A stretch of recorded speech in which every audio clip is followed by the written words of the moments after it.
Então vamos lá. Então, boa noite a todos, a todas, a todes. É um prazer encontrarmos-nos novamente nessa noite, última quinta-feira do mês. Hoje é 24 de junho. Nessa última quinta-feira do mês, a Ampid também, como tem sido seu hábito, realiza sua quinta Ampidiana Casulo. Nessa quinta de hoje, nós temos uma convidada muito especial, que é Isadora Santos, e vai tratar conosco de mulheres com deficiência, invisibilidade e violência. Esse tema nós estamos trazendo à discussão e à interação entre os nossos associados e a sociedade civil em geral, porque precisamos falar sobre mulheres. A nossa Convenção sobre os Direitos da Pessoa com Deficiência e a Lei Brasileira de Inclusão, sua filha pródiga, como costumo falar, instam os estados a tratar, a reconhecer, a se conscientizar de que as mulheres e as crianças têm múltiplas discriminações e, portanto, precisam ser desinvisibilizadas, né? Sair do anonimato, sair da invisibilidade. Então, a nossa proposta aqui hoje, com a nossa apresentadora, Isadora Santos, que é uma ativista em direitos humanos, é trazer, iniciar essa discussão internamente e, ao mesmo tempo, como disse, interagir com a sociedade. Isadora, eu já de antemão, em nome da Ampid, de todos os nossos associados e nossas associadas, agradeço a sua participação e a sua disponibilidade. E mais que isso, o seu carinho, não é, que traz para a gente ao tratar desse tema que a gente sabe é tão difícil encontrar eco ainda na sociedade brasileira, né? Bem, Isadora, então, eu vou ler como ela nos mandou aqui o seu currículo. Isadora é uma mulher negra, pós-graduanda em Cidadania e Direitos Humanos, no contexto das políticas públicas, pela Pontifícia Universidade Católica de Minas Gerais, e em Advocacia Feminista e Direitos da Mulher pela Faculdade Legale.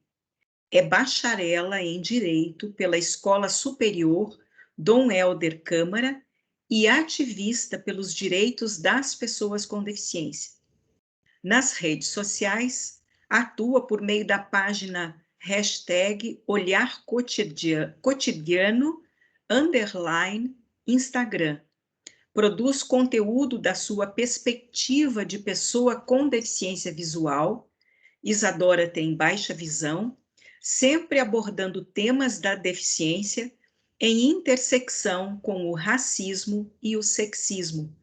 A Isadora integra o movimento Vidas Negras com Deficiência Importam.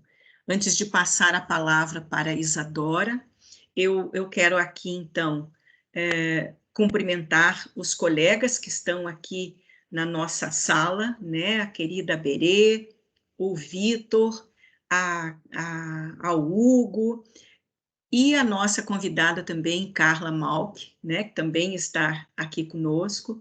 E preciso me audiodescrever, que não fiz isso no começo, viu, Isadora? Peço desculpas aí.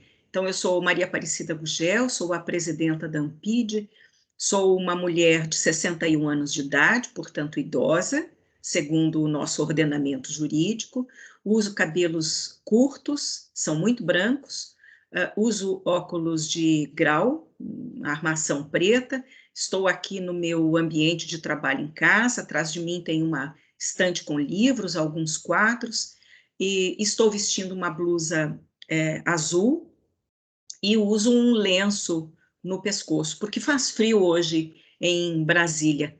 Dia de São João, Viva São João, né, Hugo? Viva! Então, passo aqui a Viva! palavra, viva! Passo a palavra, então, a Isadora. Assim, antes, Isadora, quero agradecer aqui mais uma vez a JDL Produções, a nossa intérprete, que toda quinta-feira está aqui conosco, a Sunamita. Muito obrigada. Tem a palavra, Isadora. Boa noite, muito obrigada.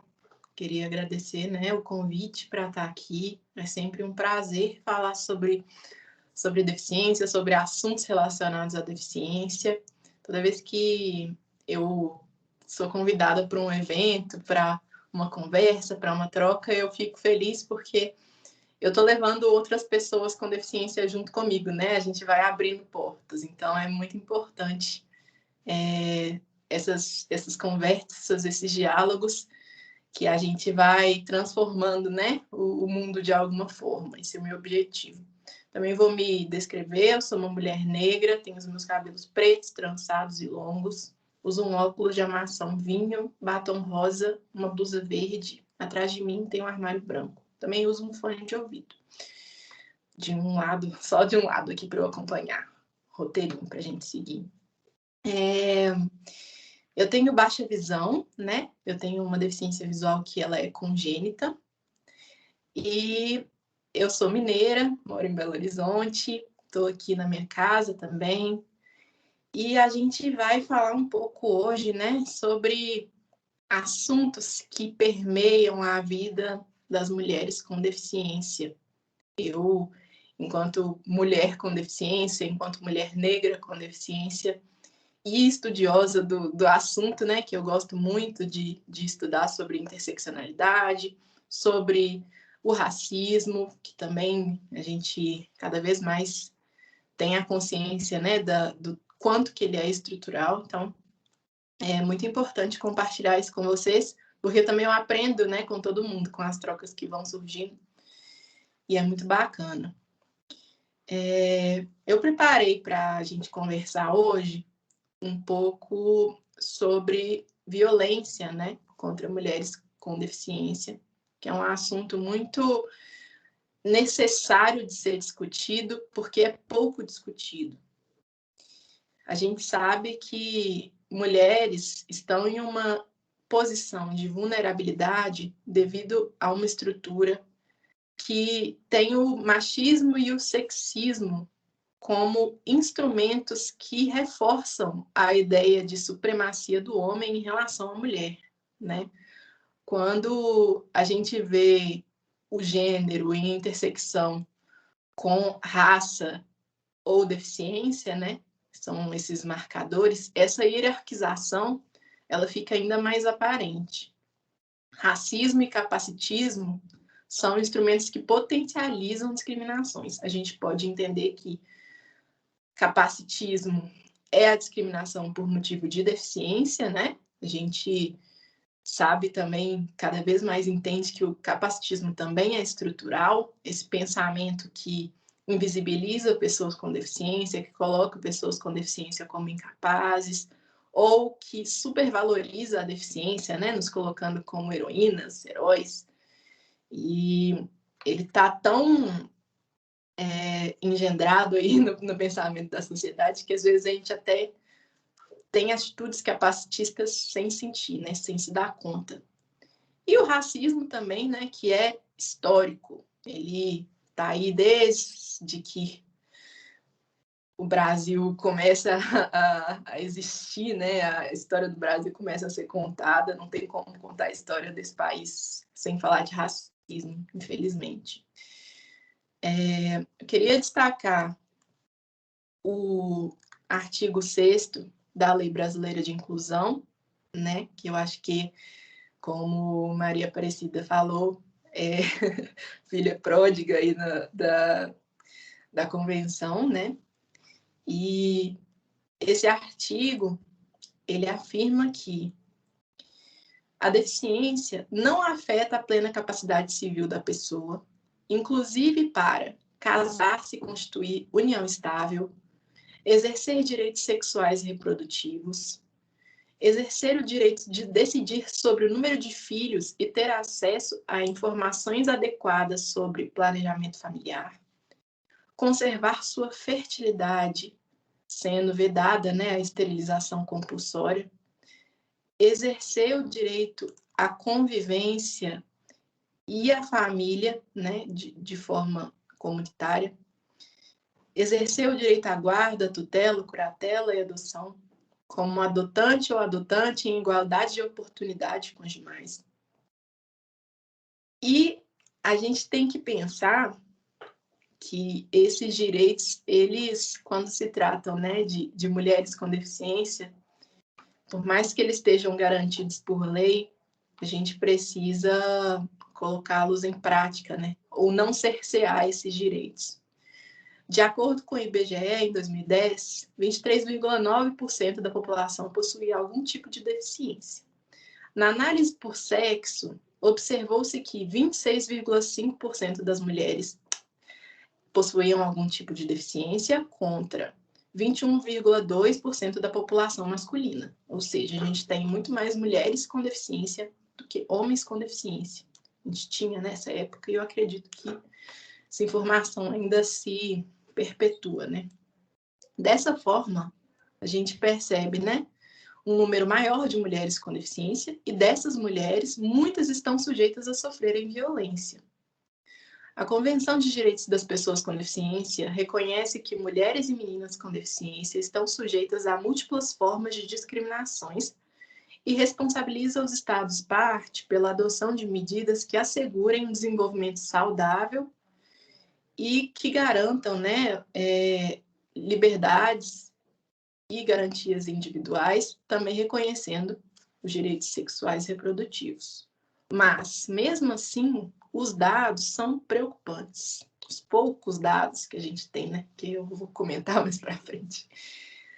No Brasil, o Atlas da Violência de 2018, elaborado pelo IPEA, aponta que das pessoas com deficiência que sofreram violência sexual, 73,7% das pessoas foram violentadas mais de uma vez, e isso indica que esse tipo de violência é cometido por pessoas próximas.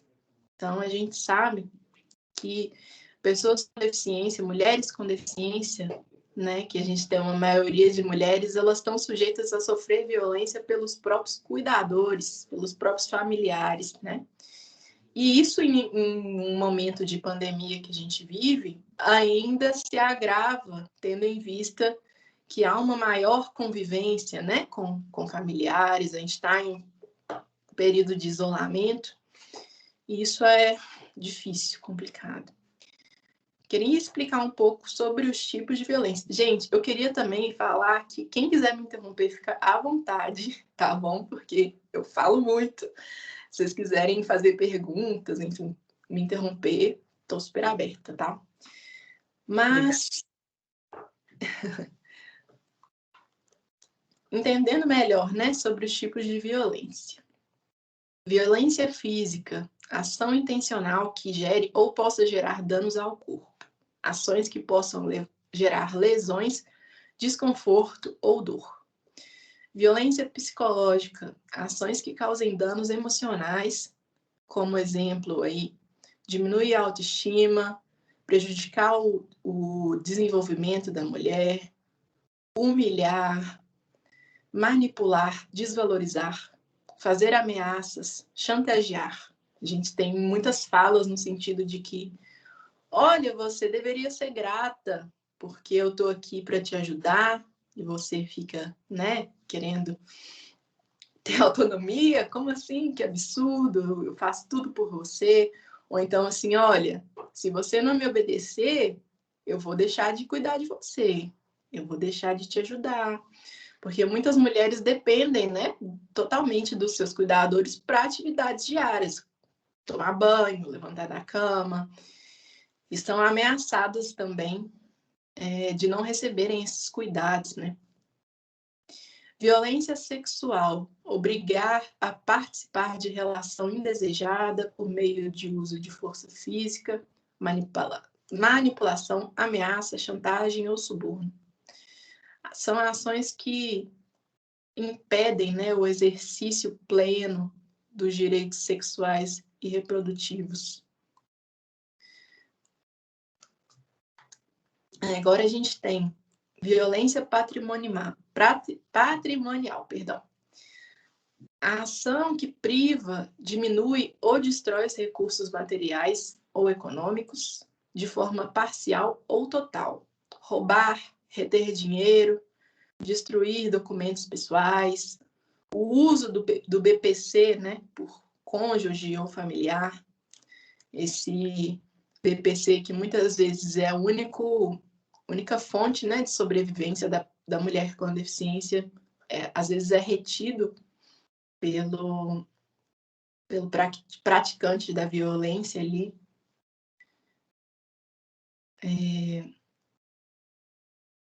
Violência moral, ação de calúnia, difamação ou injúria, inventar mentiras, compartilhar fotos ou vídeos íntimos sem autorização. E aqui eu queria, né, depois de falar um pouquinho sobre essas formas de violência, queria chamar a atenção para o sentido de que, além das violências conhecidas, né, que a gente sabe que existem por aí, as mulheres com deficiência também estão sujeitas a violências relacionadas à assistência, né, com as atividades diárias. Já falei aqui anteriormente, mas eu acho que é muito importante a gente reforçar isso, porque muitas vezes a gente não acredita que uma pessoa com deficiência, com uma mulher com deficiência, possa estar sofrendo algum tipo de violência. A gente tem um pensamento da sociedade que fala assim, uma mulher com deficiência encontrou um companheiro, uma companheira sem deficiência. Então, nossa, que bom, né? Agora ela encontrou alguém para cuidar dela, alguém que vai realmente, né, amá-la do jeito que ela é, e coloca esse companheiro ou companheira como um anjo. E quando vem uma violência, sempre surge uma dúvida, assim, será que é isso mesmo? Será que você não está exagerando? Oh, mas ele é tão bom para você, então, como assim, sabe? Tem esse tratamento, né, que é capacitista também, né, um reflexo do capacitismo em relação à deficiência.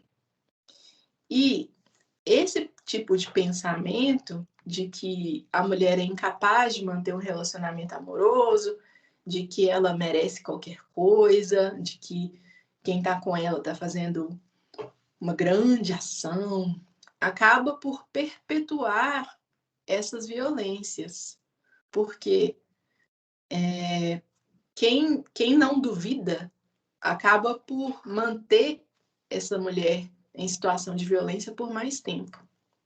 Às vezes ela está precisando de você para poder sair disso, mas não há uma ação para que ajudem nessa mulher.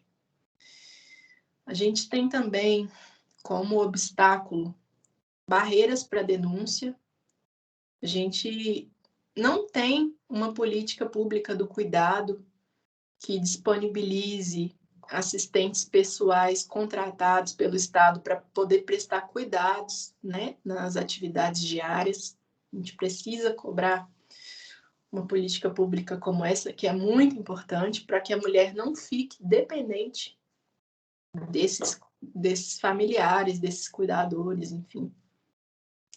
Falta de acessibilidade arquitetônica também é uma barreira para a denúncia, porque muitas vezes essa mulher ela pode ter uma limitação física, então ela vai precisar de alguém para poder, seja pegar o telefone para ela, ligar e efetuar a denúncia, seja para levá-la numa delegacia, ela vai precisar de auxílio.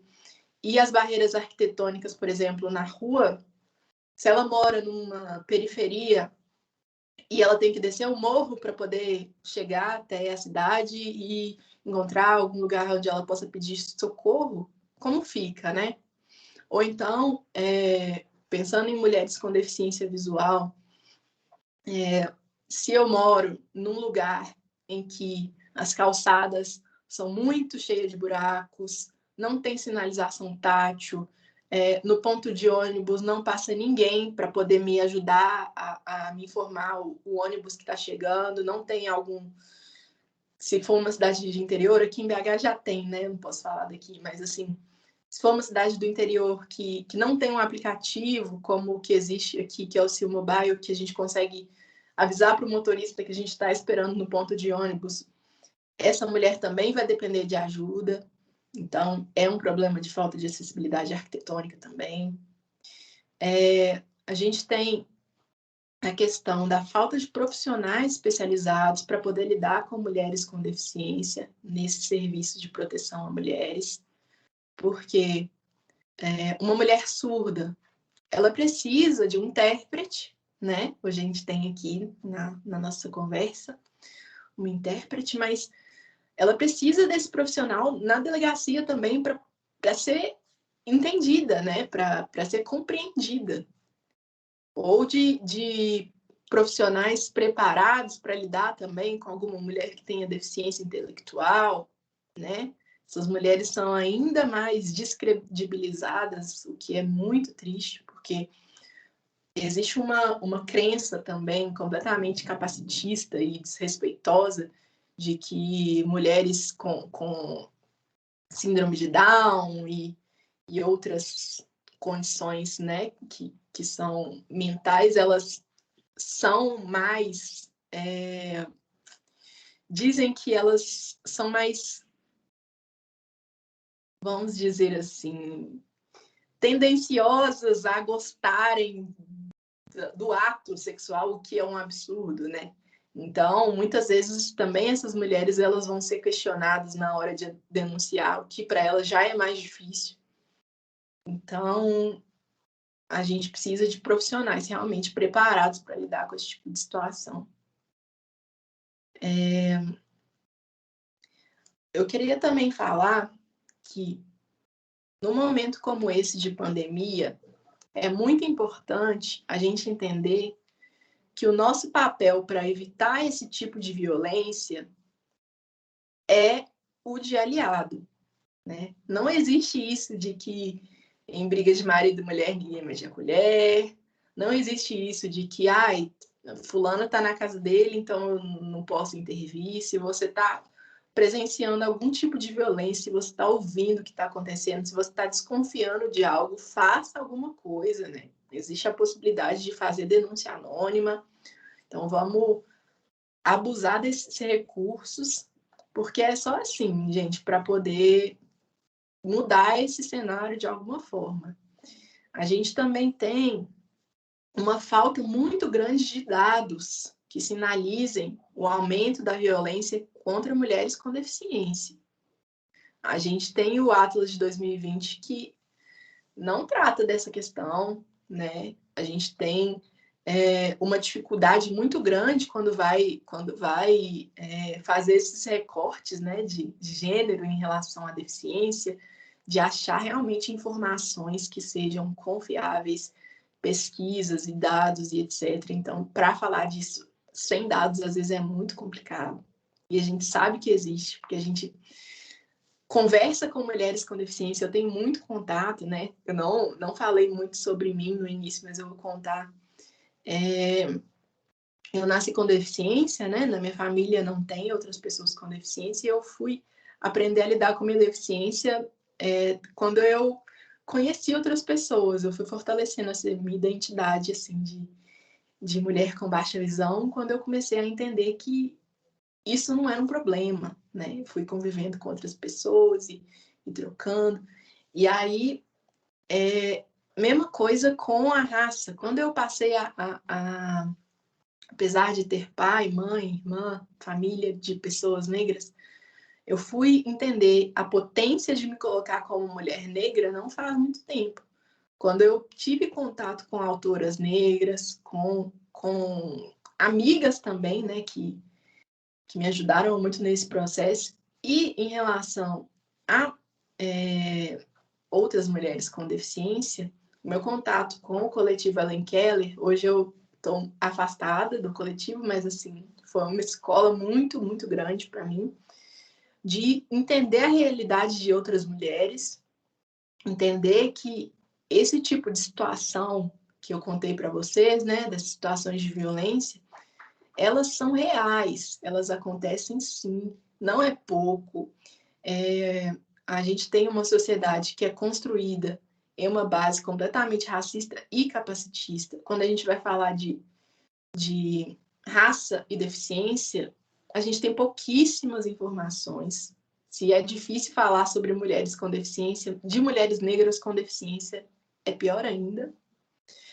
Estou fazendo parte, né? A doutora Aparecida falou que do movimento Vidas Negras com Deficiência Importam, que é um movimento novo que está surgindo agora de pessoas com deficiência pretas que estão tentando lutar também por mais reconhecimento, mais representatividade, mais políticas públicas, porque isso não é discutido.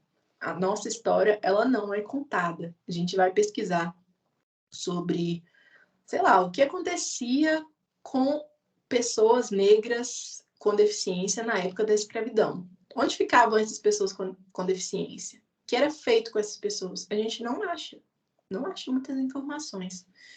Então, a gente sofre por um processo de apagamento muito grande, né? De invisibilidade muito grande.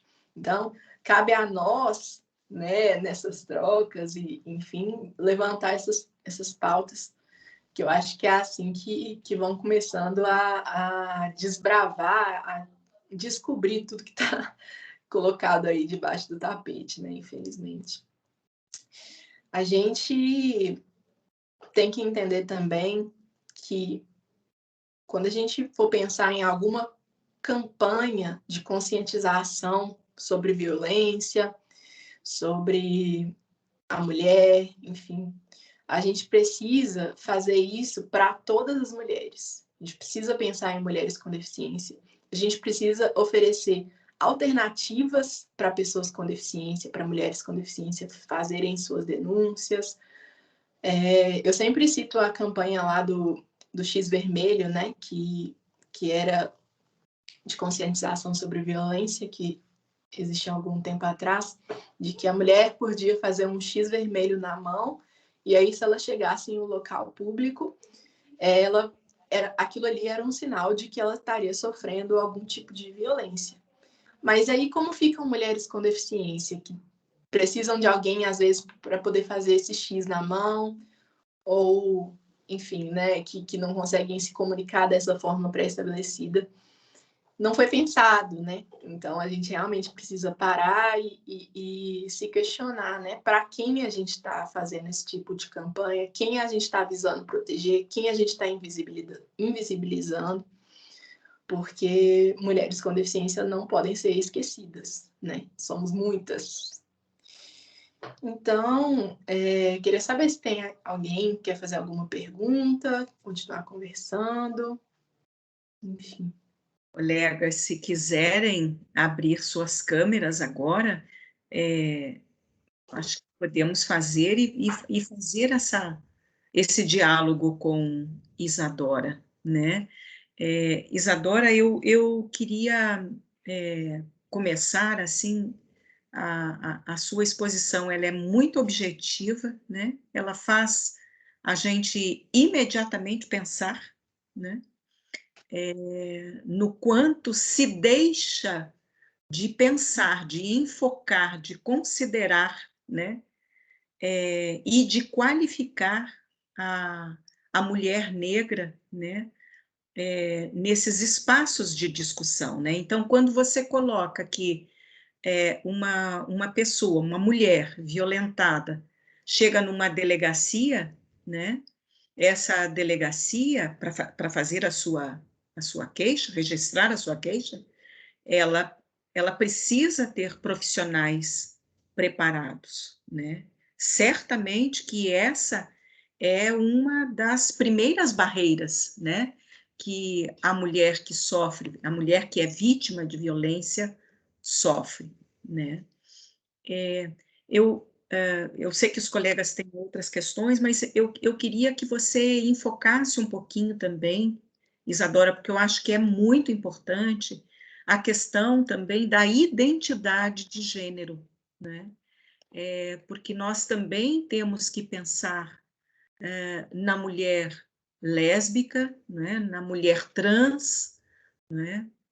Quer dizer, a gente sair um pouco dessa concepção, né, de heteronormatividade, né, cis-heteronormatividade, porque a convenção também, lá no seu artigo 16, né, embora isso esteja, assim, quase que en passant na lei brasileira de inclusão, né, mas a, a convenção, ela diz que ela fala, né, ela instiga os estados que ratificam a convenção a tratar da questão de gênero, né?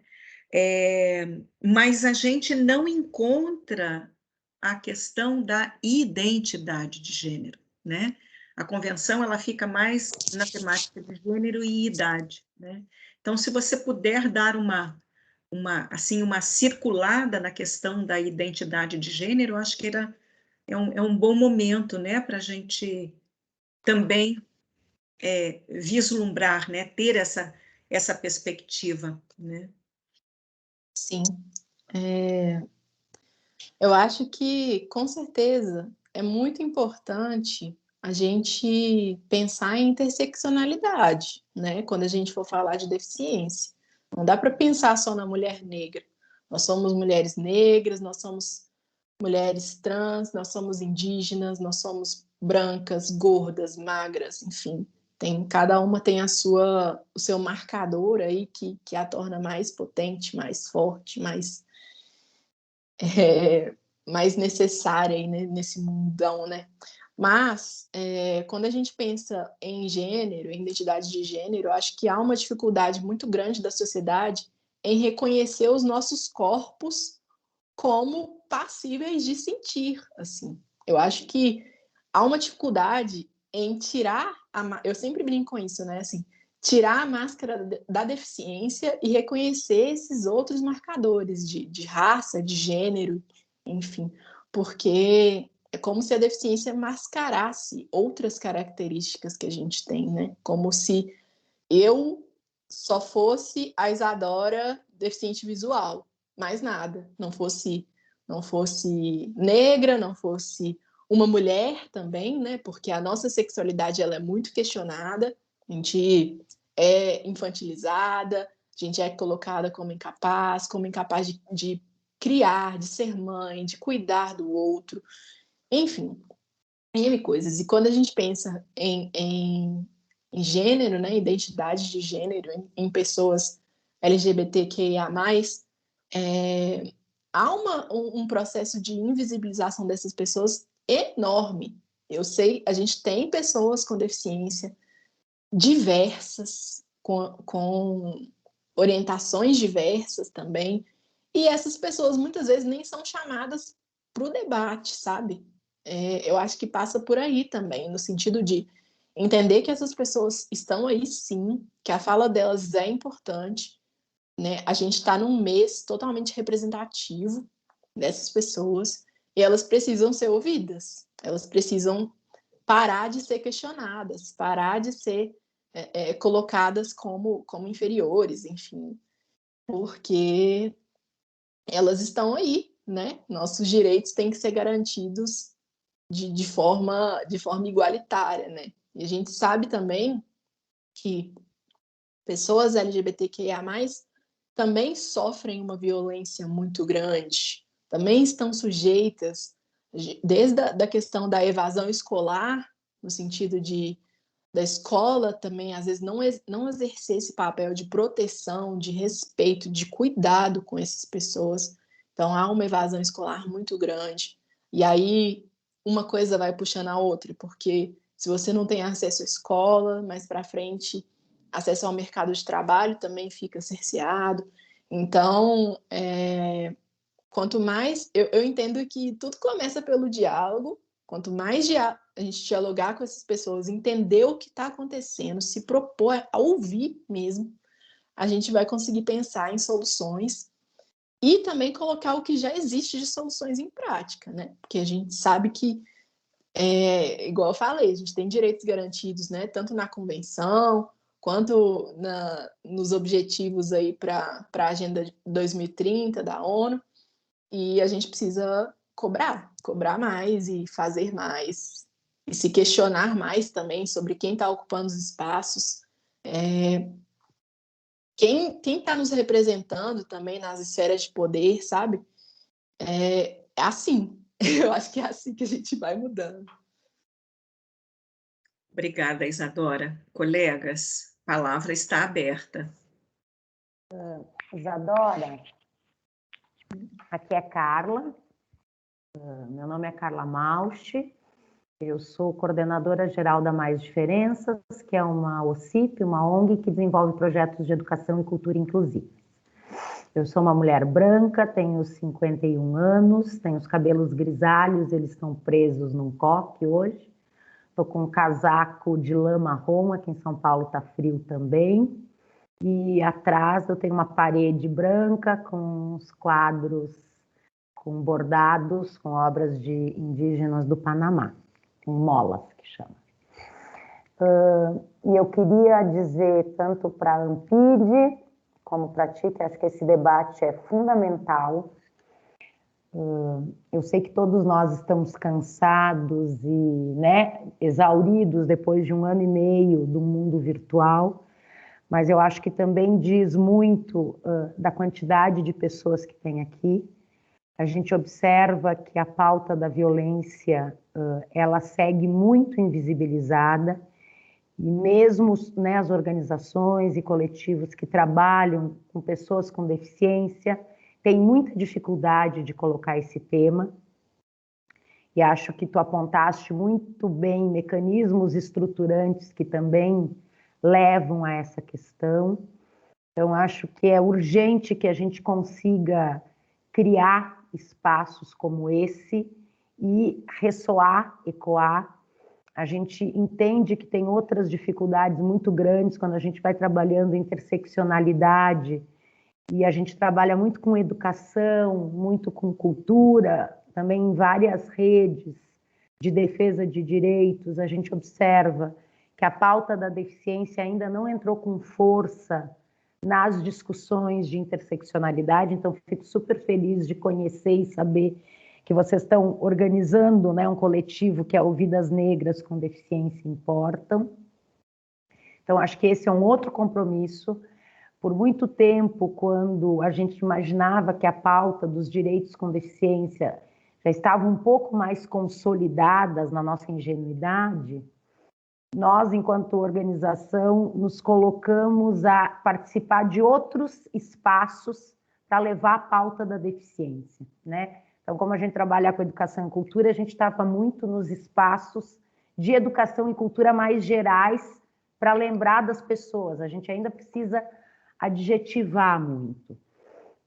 E desde a nossa fundação, a Mais Diferenças tem 15 anos, e eu iniciei a minha vida profissional como professora, ainda em escola especial, então eu também fui delimitada nesse lugar, eu também fui aprisionada dentro de uma escola especial, e eu vivi muito de perto situações de violência com todos os meus alunos. Eu acho que eu posso dizer que é 100% se a gente for pegar né, as dimensões da violência em muitas cruzadas. Então, essa pauta sempre me mobilizou muito, com situações muito radicais de violência que eu enfrentei muito jovem.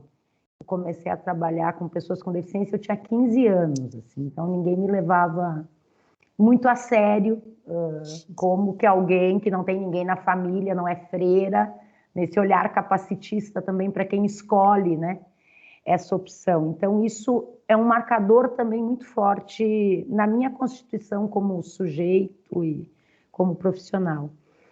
E nós desenvolvemos um projeto em 2006, 2007, que a gente desenvolveu numa comunidade periférica aqui de São Paulo, que se chamava Constituindo Redes de Inclusão com a Juventude, para trabalhar a questão de educação, sexualidade, deficiência e prevenção de DST, a AIDS, apostando muito na formação das novas gerações para que não sejam os futuros violentadores, né? E nesse processo, a gente descobriu violências muito fortes com as pessoas com deficiência daquela comunidade que a gente articulou com centro de convivência, com a própria questão do conselho tutelar, que é uma pauta difícil de ser colocada, mas que é necessária. A gente saiu em 2007, 2008, só para a gente ver como as coisas... com um trio elétrico acessível na parada LGBT aqui de São Paulo. E quando a gente resolveu sair e precisava de autorização, tanto da prefeitura como do Ministério Público, as pessoas perguntam, não sabia que a Mais Diferenças era uma ONG gay, e a gente dizia, a Mais Diferenças é uma ONG que defende o direito à sexualidade, e, portanto, não trata-se desse corte tão identitário, porque essa pauta também nos diz respeito. Por que eu estou contando tudo isso? E porque na Mais Diferenças também tem um funcionário idoso com deficiência que, na perspectiva da identidade, se entende como trans e que é muito difícil ele exercer esse lugar, ele tem uma família absolutamente violenta, idosa, mas mesmo na sociedade, se a gente for para os mecanismos de justiça, por exemplo, então, muitas vezes, dentro da Mais Diferenças, ele assume outra personalidade, ele se veste de mulher e tem um nome, tem uma identidade, mas a gente tem que falar, e também é uma situação que eu me sinto muito violentadora, no sentido de dizer, aqui tu pode estar sim, mas quando tu saíres para a rua, tu não vai...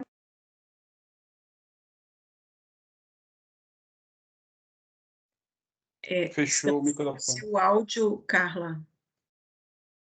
Desculpa.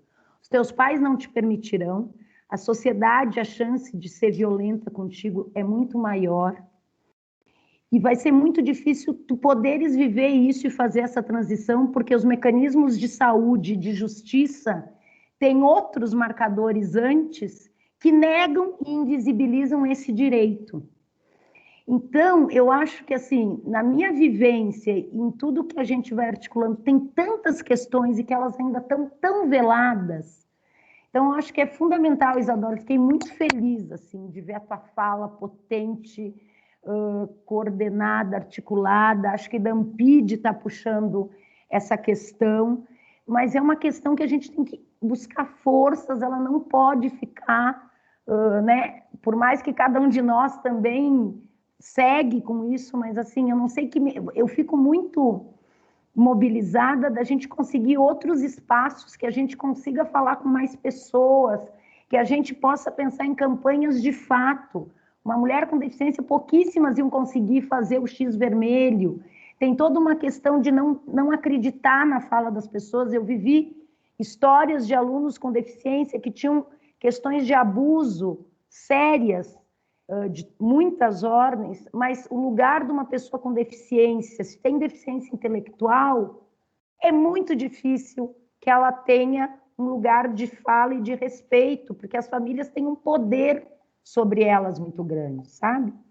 Então, eu acho que é um debate e que a gente precisa tirar mais força, trabalhar, não sei se é das 9h30 às 2h, mas para colocar essa discussão na roda com a seriedade que ela nos demanda, nos exige, e que acho que, às vezes, né, por todas as demandas que a gente tem, a gente também acaba invisibilizando essa pauta, falando muito pouco desses temas, que são tão sérios, né, para a garantia de direitos, para a integralidade de um ser humano. Então, era um pouco isso, assim, é uma dor compartilhada aqui, meio que num espaço de troca mesmo, de pensar juntos.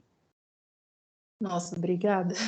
Obrigada pela fala. Acho que é isso. A gente precisa de aliados. Eu acho que não adianta. Muitas vezes eu falo assim, olha, a gente está aqui o tempo inteiro falando, mas falta microfone, porque a gente não está sendo ouvida ainda. É triste demais você ter que falar para uma pessoa de igual você falou, né? Assim, aqui você pode ser você mesmo, agora lá fora, toma cuidado, porque a gente está numa sociedade tão opressora que se você se revelar, você vai sofrer. Então, assim, eu acho que falta realmente, primeiro, uma conscientização das pessoas mesmo de que existimos, de que podemos ocupar os espaços, de que é nosso direito ocupar os espaços, e daí entender também que a gente precisa de vocês, né, de pessoas sem deficiência também, para poder se fortalecer, né? Porque é realmente muito, muito complicado, é uma dor muito grande, sim.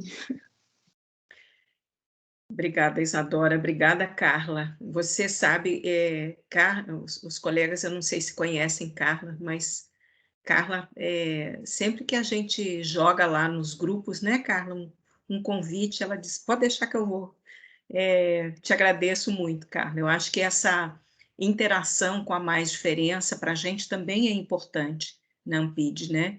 E a gente vem buscando, assim, só para esclarecer, né? A gente adotou assim como quase que como um desafio, aqueles desafios que estão colocados na Convenção da ONU, a gente tenta aqui promover, né, essa questão da difusão do direito, né, falar sobre o direito das pessoas com deficiência, e no nosso caso também das pessoas idosas, e tem um momento que há essa intersecção, né, pessoa com deficiência e pessoa idosa. Infelizmente, a Irene, que é a nossa colega hoje, não pôde estar aqui, mas ela abordaria essa questão da violência da mulher idosa também, né? Justamente para a gente casar esses dois temas, que são muito caros para nós. A gente tem também, nessa pauta, trazido a questão das mulheres e das crianças com deficiência, né? As mulheres uma, digamos assim, uma primeira oportunidade, a gente quer fazer isso com essa conversa, esse diálogo com vários interlocutores, principalmente mulheres, né? Vamos ver se a gente amplia isso nos próximos meses. A nossa pauta com crianças, especialmente aquela nossa radicalidade com a educação inclusiva, né? Temos também esse outro lado que queremos ver na Ampid, que é a acessibilidade implantada nesse país, em todos os domínios, né, de direitos, né, quando você, Isadora bem colocou, olha, precisamos de pessoas capacitadas, né, para interagir com essa vítima da violência, né, e isso passa pela acessibilidade, né? E o grande desafio, né, de você reconhecer que você tem a maioria das pessoas em nível de pobreza, né? A maioria das pessoas com deficiência são pobres no país, né? Basta vermos o leque que, digamos assim, tem o benefício da prestação continuada, né? O número de pessoas com deficiência, o número de pessoas idosas, né? Então, a gente compreender isso e nesse nosso diálogo aqui com a sociedade civil, com os nossos interlocutores e entre nós também, né, colegas, para a gente também ser despertado para tantos temas, né, no mundo da deficiência, nessa grande diversidade das pessoas com deficiência, né? Então, Isadora, a gente, né, com você aqui inaugura esse tema, né, de falar sobre a mulher com deficiência, a mulher vítima da violência com deficiência, né? E essa interseccionalidade, né? Etnia, raça, LGBTQIA+, né? E assim a gente sabe que culturalmente a gente precisa de muito tempo para mudar. A gente sabe disso, né? Então, a gente diz, eu estou aqui há 20 anos, né? A Carla falou 15, né? Mas um país, a cultura de um país, a consciência de um país muda metade de um século, né? E reconhecer o trabalho de tantas outras pessoas com deficiência que vieram antes, né? Que prepararam o terreno, né, doutora? Porque, assim, se eu estou aqui falando, é porque houve uma luta de muitas pessoas para abrir esse espaço, para ceder essa fala para mim, e para que eu entendesse também que eu posso estar aqui falando, né? Então, acho que também reconhecer todo mundo que veio antes é muito, muito importante, que a história, ela tem uma fala, né, muito, muito utilizada por pessoas negras de que nossos passos vêm de longe. Isso se aplica totalmente à deficiência também, né, porque existe um trabalho por trás aí de muitas outras pessoas, historicamente, que trabalharam para que a gente pudesse estar discutindo hoje. Exatamente. E vocês sabem, assim, eu não quero monopolizar a conversa, mas você sabe que né, vamos chamar do advento da pandemia, né? Ele nos colocou mais à mercê da tecnologia, das mídias, né? E eu conversava com Isabel Maior há um tempo atrás, né, da nossa satisfação de ver tantas lideranças com deficiência, né, hoje no Facebook, no Instagram, no Twitter, né, e falando da sua vida, dos seus corpos, da sua deficiência, né, e tratando dessa quebra, né, da discriminação ou do capacitismo, né, de uma maneira assim tão, sabe, tão leve, tão diferente, né, daquela que a gente vem ainda, a gente traz lá de longe, né, ainda esse peso da forma de falar, da forma de colocar, né, então dá muita satisfação ver isso, né? Mas eu vou aqui abrir a palavra para Berê, para Cláudia Berê. Diga aí, Cláudia. Oi, boa noite. Meu nome é Cláudia, eu sou uma mulher de 58 anos, cabelos curtos, grisalhos, óculos. Isadora vai achar que eu sou irmã gêmea da Cida, mas na descrição é bem parecida, só que eu estou de roupa cinza. E queria te dar parabéns, Isadora, pela sua fala tocante, com muito conteúdo, com muito conhecimento e com muita sensibilidade também. Então, parabéns.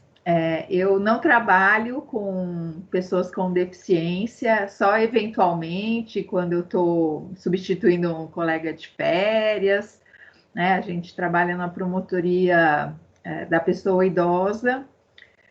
Então, bom, a primeira coisa que eu gostaria de fazer é lembrar, né, que 15 de junho foi o Dia Mundial de Conscientização sobre a violência contra a pessoa idosa.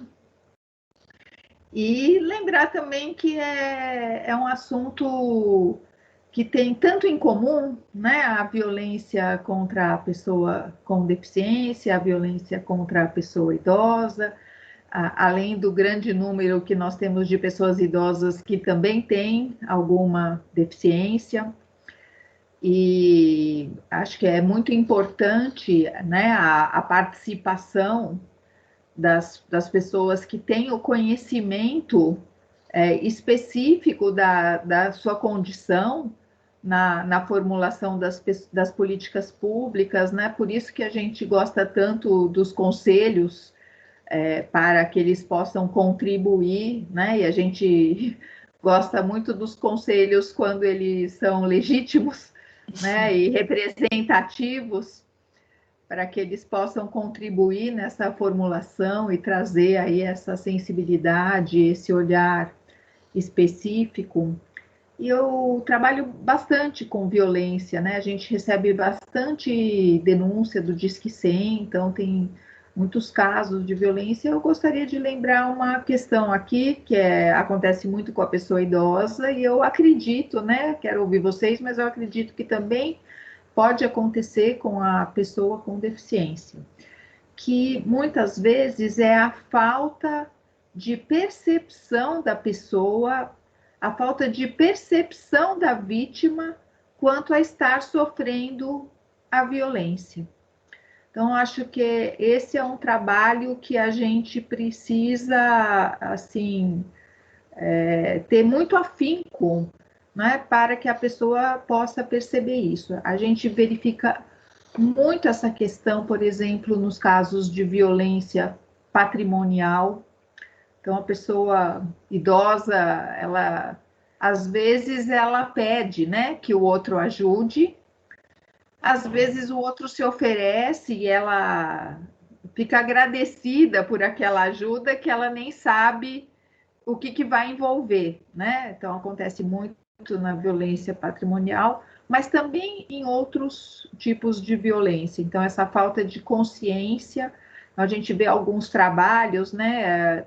Foi feito um trabalho sobre essa questão da violência patrimonial pelo Conselho Nacional dos Direitos da Pessoa Idosa, de pessoas assim que viam, foi feito um trabalho como uma novelinha falando de educação financeira, e a pessoa, a hora que olhava o que estava acontecendo na novelinha, via que aquilo era violência, e aí pensava, nossa, mas isso também está acontecendo comigo, e aí ela tinha aquela percepção que ela também era uma vítima, né? Então, acho que eu queria fazer essa observação e também pedir a impressão da Isadora em relação à pessoa com deficiência sobre isso aí, da dificuldade, muitas vezes, da pessoa perceber que está sendo vítima de violência, da dificuldade de perceber isso justamente porque a pessoa que está violando os direitos é uma pessoa próxima, uma pessoa da sua família, é uma pessoa que às vezes a vítima tem uma relação aí de dependência para cuidados, né? Então essa é uma questão que eu acho assim importante, dramática, para a consciência sobre a situação de violência e para a pessoa ser capaz aí de conseguir denunciar, de conseguir resistir, de conseguir dizer não. Nossa, muito, muito importante isso. Muito importante essa fala.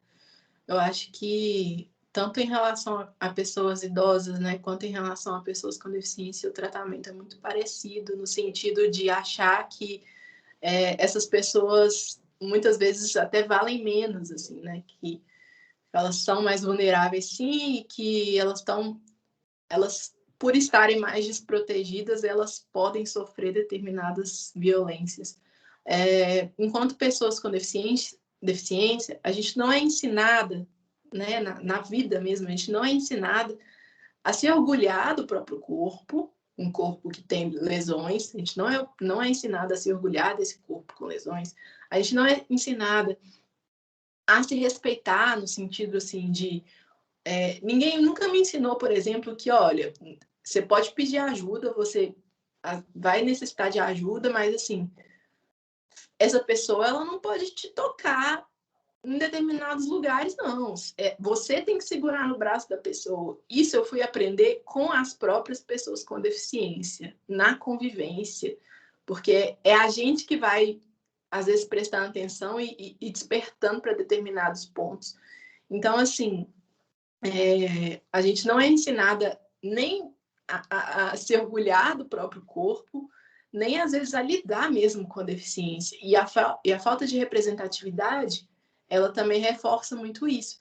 Então, eu vejo, né, hoje, a gente tem muitas pessoas incríveis com deficiência que são produtoras de conteúdo, ou que são estudiosas, enfim, mestres, mestras, doutores, doutoras, que falam muito sobre...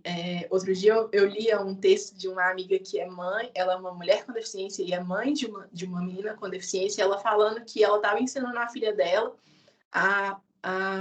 tipo assim, mostrar para ela que tinha determinadas partes do corpo que ninguém podia encostar. E não é porque ela tem deficiência que ela não pode sinalizar que ela não quer, que ela não pode dizer não. Ela tem uma forma diferente de se comunicar, porque ela não verbaliza, mas assim, ela pode gritar, ela pode afastar, ela pode, né, chutar a pessoa se estiver fazendo algo que seja desrespeitoso, porque isso tem que ser colocado em prática para evitar esse tipo de violência, né? Eu pensava muito também que o processo de infantilização, tanto da pessoa idosa quanto da pessoa com deficiência, também acaba por perpetuar muitos tipos de violência, né? No sentido de infantilizar esse corpo. Então, é um corpo que pode ser mais tocado, tem que ser mais cuidado. Então, tá mais sujeito à violência também.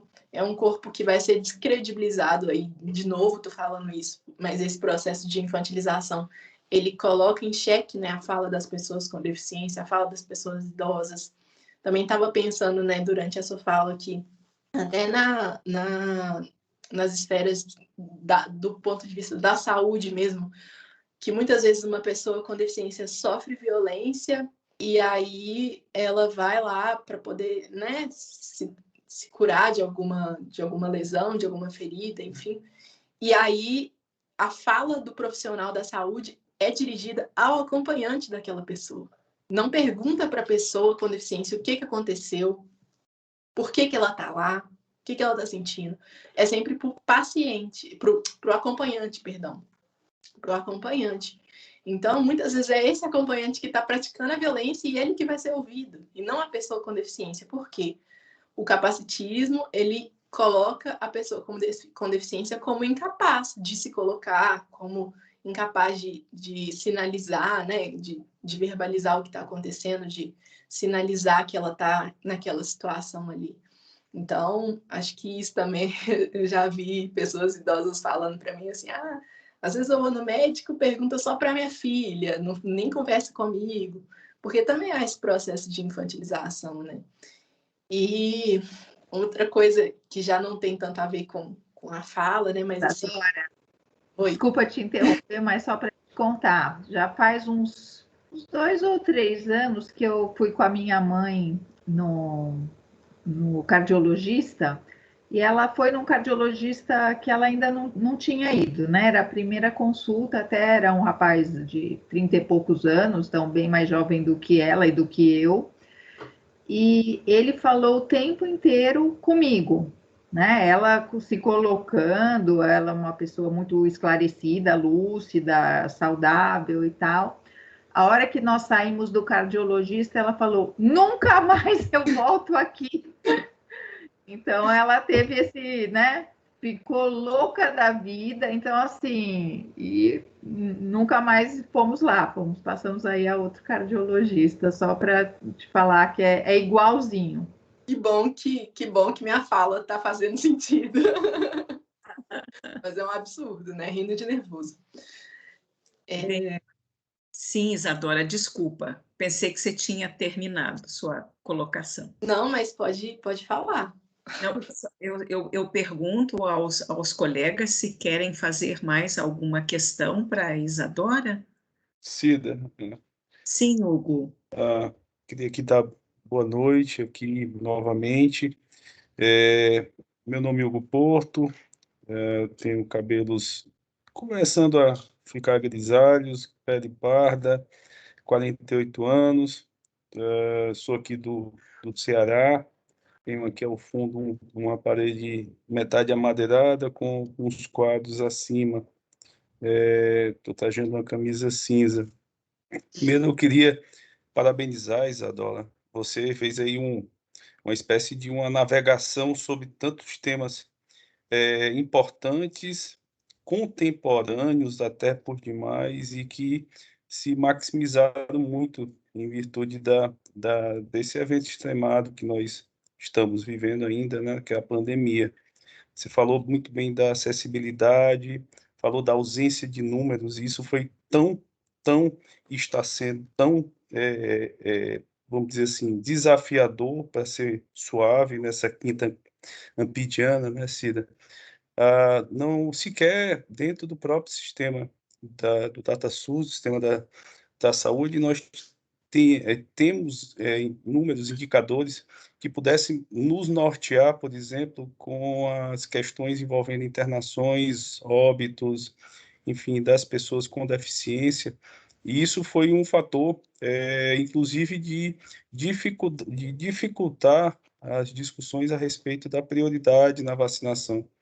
Então, a gente já tem uma política defasada ou inexistente, e essa própria política simplesmente foi a causadora de mais uma barreira que nos dificultou tanto no CONAD discutir, porque o indicador mais, vamos dizer assim, expresso, que tivesse maior consolidação, era o indicador da pessoa com Down, né? Mas, até por alguns estudos, mas lutar, por exemplo, eu estou fazendo aqui só uma ilustração, mas lutar por a prioridade legal, constitucional da vacina tem que ser uma luta que você sai no negativo, porque você não tem um número onde outras políticas tinham e você, por não ter esse número, foi ali tirada ainda mais um elemento que era quase que impositivo, que no diálogo, na mesa de debate, sempre dizia, me dê os números, me dê a estratificação de risco. Eu digo, mas eu não posso te dar isso se você nunca colocou,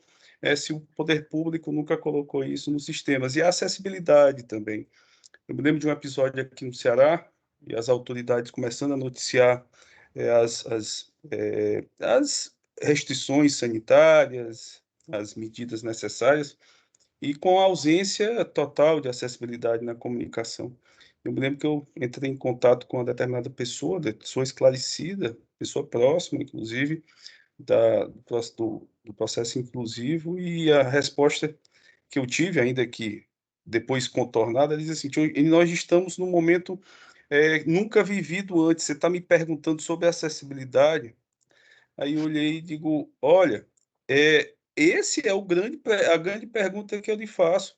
Você está num momento tão extremado e você está excluindo as pessoas, inclusive, assim, nós vamos fazer uma seletividade de quem deve chegar ou não a essa informação, ou você quer que chegue a todos?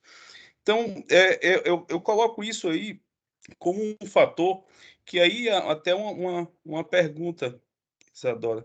A gente falou muito aí da transversalidade das políticas. Eu me encontro hoje em um centro de apoio aqui no MP do Ceará que envolve várias políticas, né? Política da pessoa idosa, da pessoa com deficiência. Minha promotoria é da pessoa com deficiência, mas o centro de apoio envolve pessoa idosa, pessoa com deficiência, diversidade sexual, igualdade étnico-racial. Enfim, são várias políticas e a gente percebe a questão da mulher, ainda que tenha um núcleo especializado para isso, no PROM, mas a gente percebe, por exemplo, que há uma linha condutora. Quando a gente fala, por exemplo, de violência familiar, nós estamos falando de idoso, nós estamos falando de pessoa com deficiência, nós estamos falando de mulher. Mas muitas vezes E de criança. E de de criança. criança, perfeito, e de criança. Cida, essa sua lembrança ratifica o que eu quero dizer, porque como o centro de apoio que eu faço parte tem um centro de apoio específico da criança e do adolescente, é mais ou menos isso que acontece, a gente bota caixinhas, né? Eu acabei de fazer isso, né? Quero até fazer aqui a minha autocrítica, porque no nosso centro de apoio a gente procura fazer uma certa convergência dessas políticas, né? Política da pessoa idosa, da pessoa com deficiência, da pessoa do segmento LGBTQIA+, enfim, das questões étnicas raciais, porque, mas a gente percebe uma dificuldade enorme, aí uma questão até de uma violência institucional em muitos momentos, de que essas políticas elas parecem muito com a coisa do direito, né? O direito é um só, mas a gente aprende direito administrativo, direito civil, direito constitucional, direito de sei o quê, direito de sei o quê. Parece assim que, não, eu não sei muita coisa de direito constitucional, mas a minha área é direito penal. É como se você tivesse assim puxando um livro da biblioteca e o conhecimento fosse possível fazer essa segmentação.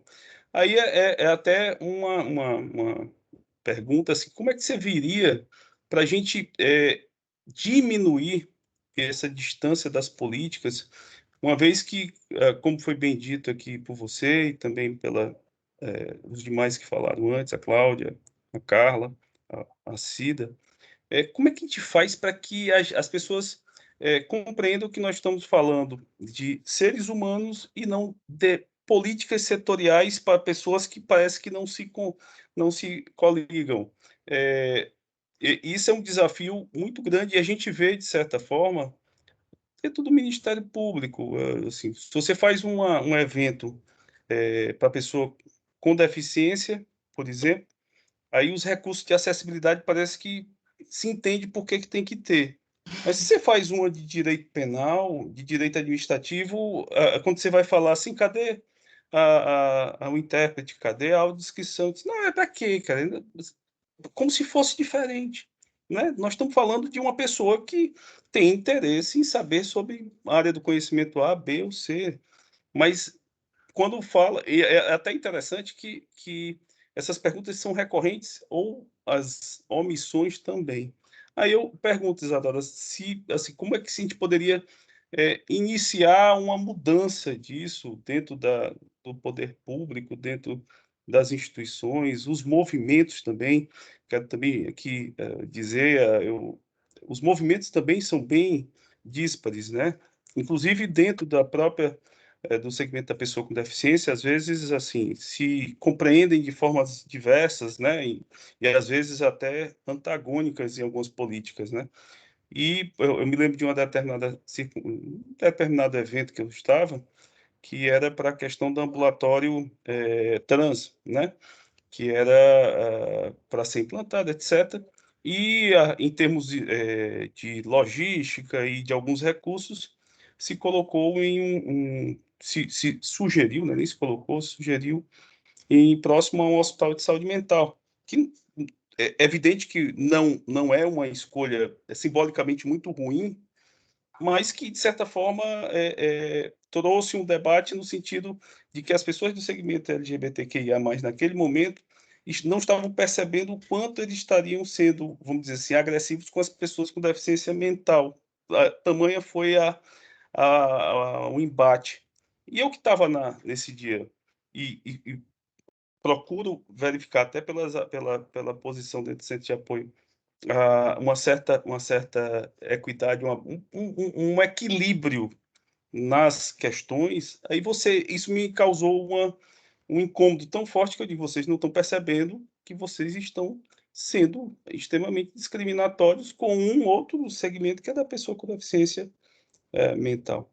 Então, assim, como é que você viria um passo? Eu sei que é uma pergunta extremamente, vamos dizer assim, extensa, mas o primeiro passo, como é que a gente poderia para transformar e diminuir essas distâncias?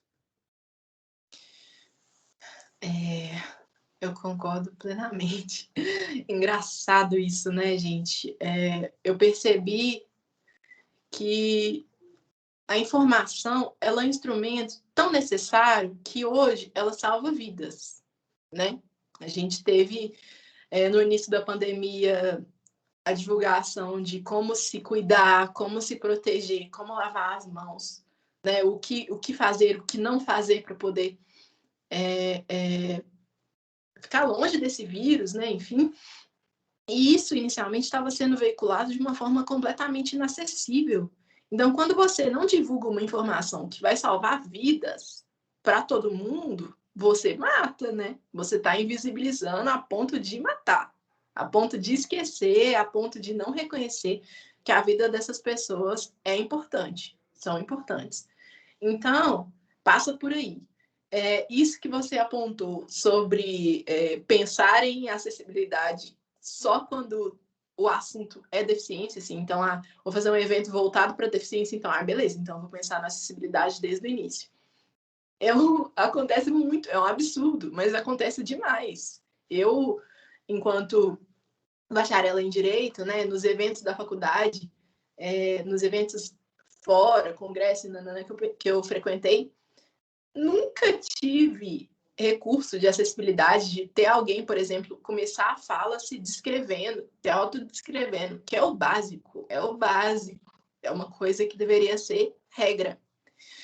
Ou então, assim, vai ter um material disponibilizado lá na palestra, num telão, e aí eu não tinha acesso àquele material porque eu não estava vendo. E aí a pessoa que estava palestrando não estava lendo tudo que estava escrito ali, eu ficava prejudicada. A acessibilidade não é, eu brinco com isso, não é cereja de bolo, sabe? Que a gente pode pensar só no final. A gente tem um projeto inteiro, aí então, como último ponto, a gente vai pensar na acessibilidade. Não dá. Acessibilidade é basilar, não tem como você pensar. Então, assim, eu vou fazer um evento que vai ser num prédio cheio de escada, e aí eu vou perguntar para uma pessoa cadeirante se ela vai, porque se ela for, eu vou fazer num prédio que tem rampa. Se ela não for, eu vou manter aqui nesse prédio. Aí a pessoa fica obrigada a ir naquele evento, porque há uma pressão de que, se ela não for, vai mudar toda a estrutura, sendo que a acessibilidade não foi pensada desde o início, né? O que fazer para mudar isso? Muito difícil, porque essas atitudes, esses questionamentos de que, assim, para que a gente vai fazer? Por quê? Ou então de pensar assim, eu vou pensar num público X, mas não vou pensar num público Y, porque esse público Y não é muito importante, não. É um pensamento que é estrutural mesmo, é um capacitismo estrutural. Eu acho que é começar a fazer o básico de, primeiro, conscientizar as pessoas de que existimos, conscientizar sobre capacitismo, explicar, falar assim, olha, é isso, isso e isso, você está fazendo isso, isso e isso, está praticando desrespeito. Então, assim, se a gente está discutindo sobre capacitismo hoje, eu espero que todo mundo que assistiu, que todo mundo que está aqui também, né, seja um multiplicador de tudo aquilo que a gente está falando aqui. Não é guardar para si, porque guardar para si a gente não vai conseguir mudar nada. Então, começa por aí, de multiplicar o que você está aprendendo. A gente vê, né, falar sobre racismo e ser antirracista, assim como ser antirracista, que é perpetuar tudo que você está aprendendo, questionar, apontar também se você presencia alguma situação de racismo. Você precisa ser anticapacitista, apontar o que está de errado, se questionar, se perguntar por que não tem uma pessoa com deficiência aqui nesse lugar de fala? Por que não tem uma pessoa com deficiência aqui nessa esfera de poder? E aí daí a se questionar também, a buscar essas pessoas. Se você percebe que essas pessoas não estão lá, onde elas estão? Então vamos procurar, vamos saber, vamos chamar. Então eu acho que uma resposta, né? Tô dando várias, uma resposta muito cheia de vieses, assim, né? Mas acho que um dos pontos também, a nossa conversa de hoje já é uma resposta para essa pergunta, de trazer a pauta da deficiência para essas rodas de conversa. É chamar alguém que vive essa situação, né? Alguém de fora, igual vocês estão fazendo hoje, o que é muito, muito, muito valioso, muito importante. Então, é isso, é começar a se questionar, começar a buscar pessoas com deficiência, ouvir mais pessoas com deficiência, ler mais pessoas com deficiência.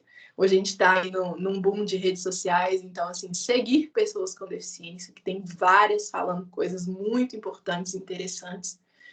E é isso, eu acho que é assim que a gente vai mudando, pelo menos aos poucos. Não acredito que seja algo que a gente vai conseguir resolver do dia para a noite, sabe? Mas é trabalho de formiguinha mesmo. Ótimo, Isadora. Em última análise, assim, obrigado pelas lições. Assim, em última análise, eu preciso ter a vivência para incluir, né? A convivência é a chave dessa inclusão. Então, viva e consiga compreender, né? Isso. E para os nossos ministérios públicos, né, colegas, é política institucional de acessibilidade, política institucional de equidade e diversidade, políticas, né? Nós precisamos viver para implementar essas políticas que são instituídas, né?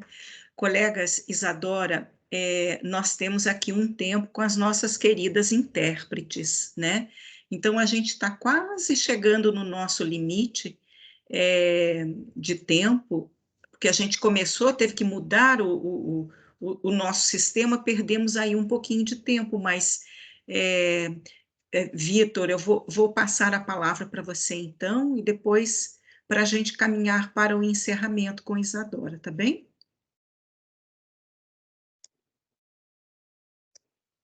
Tá fechado, Vitor. Seu som, Vitor. Perdão, desliguei a mãozinha e não desliguei o som, não liguei o som. Bom, boa noite, meu nome é Vitor, eu sou um homem branco, de 42 anos, tenho cabelo curto, estilo militar, estou usando barba, estou com uma camisa branca e estou com um fundo, uma parede branca também. Isadora, parabéns pela sua fala. É sempre muito bom ouvir narrativas próprias, interseccionais, de várias realidades. Eu já tinha feito uma pesquisa sobre a violência da pessoa idosa com o viés da mulher. Eu já tinha encontrado que 72% dos casos de violência contra idosos são de mulheres idosas, são de vítimas mulheres. Então já há uma interseccionalidade aí muito forte para a mulher idosa. E ouvindo você falar, eu fui procurar os números de mulher com deficiência, né? A deficiência intelectual, o número de mulheres é 40% maior do que vítimas homens. Deficiência visual, como a sua, é 57% maior do que de homens. E deficiência motora é 90% maior do que de homens com deficiência. Então, se a gente não se atentar a essa interseccionalidade, a gente vai cometer injustiça. Se a gente não perceber que existe um viés, como você bem diz, específico para a mulher com deficiência, a gente nunca vai avançar. E aí, nesse meio tempo que você está falando, o Hugo começou a falar, começou a mexer na minha cabeça, eu fui atrás da delegacia virtual daqui do Amazonas, a gente pode fazer BO, boletim de ocorrência, virtualmente.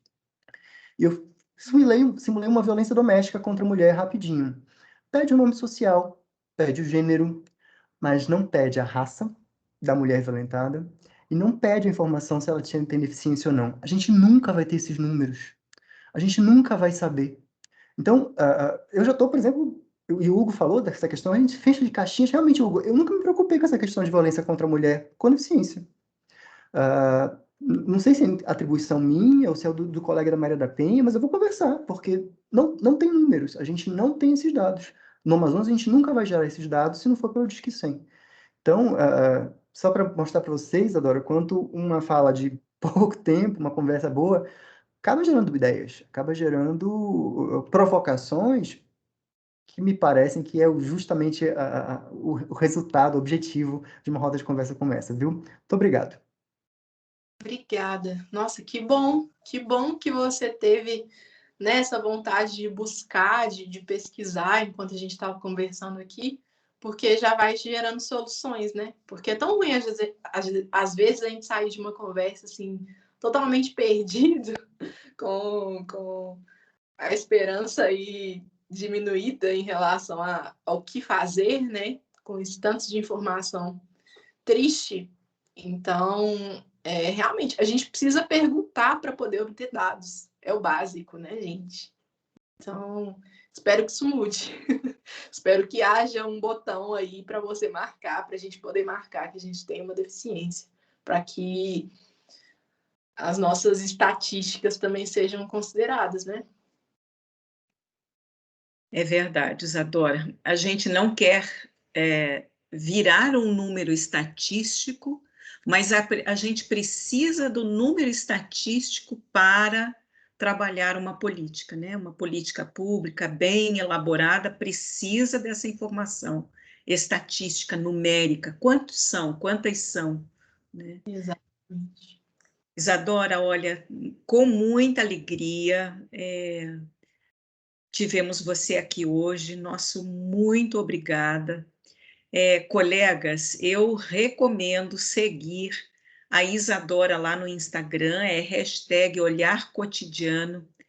Ela faz perguntas e respostas assim muito importantes, né, para a gente poder divulgar, para a gente compartilhar, né? Às vezes a gente mandar um recadinho assim para um amigo ou uma amiga, às vezes é um ato tão simples, mas que vai ter uma repercussão tão importante, nem que seja para uma pessoa, né? E vamos aproveitar aqui das nossas mídias, né, para fazer isso que Isadora falou. Sigam pessoas com deficiência, sejam amigas ou amigos de pessoas com deficiência. A gente só aprende, né? Eu acho que, e eu vou falar por mim, né? O que eu aprendi na vida, né, assim, nesses quase 30 anos aí no movimento de pessoas com deficiência, né?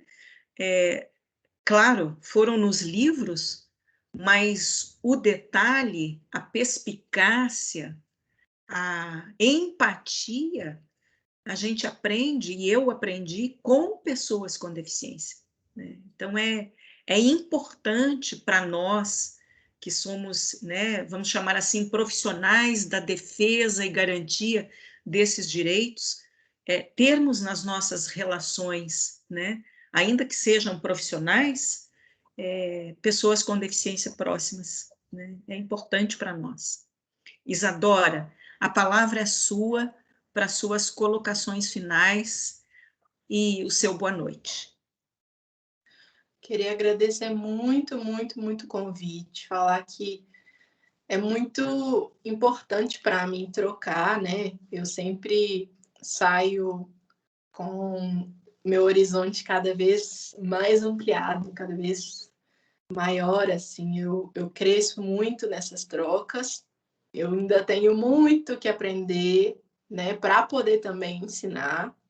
Eu acho que o conhecimento é a chave aí para a gente conseguir transformar, fazer um mundo melhor. Acredito no mundo melhor, por isso que também estou aí enquanto ativista, estou aí cobrando, atuando nas redes sociais. Quero reforçar, né, o pedido da doutora Maria Aparecida para seguirem lá o Olhar Cotidiano, é @olharcotidiano_ lá no Instagram, tá? Eu estou super aberta para trocar, para poder responder dúvidas que forem surgindo, porque quem me segue também me ajuda muito a construir isso, sabe? É muito legal. E, no mais, é falar que eu estou sempre aberta, né, para futuras trocas, agradecer muito, muito, muito vocês, né, por terem se colocado aqui, por terem me ensinado também, e dar o meu boa noite, né, uma ótima noite de quinta-feira para nós todos. Obrigada, Isadora. Isadora, só para dizer, Isadora, que eu mostrei aqui, eu quero que você me aceite aqui, que eu acabei de colocar aqui seguindo você no Olhar Cotidiano, tá? Botei na câmera aqui. Tá bom. Colegas, meus queridos e queridas colegas de bancada, muito obrigada. A Berê, querida amiga, querida colega, ao Vitor, ao Delton, ao Hugo e a nossa querida Carla, que é nossa convidada, e venha sempre, Carla, é um prazer ter você conosco e essa alegria de estar Ampide com mais diferenças também compartilhando. Alessandra, você não abriu o seu vídeo, mas eu sei que você está aí. Obrigada por tudo, viu? Boa noite para você. JDL, Jadson e as nossas queridas intérpretes, mais uma vez, muito obrigada. Foi ótimo estar novamente com vocês. Obrigada a todos. Boa noite. Boa noite a todos. Tchau, tchau, tchau a todas. Tchau, tchau.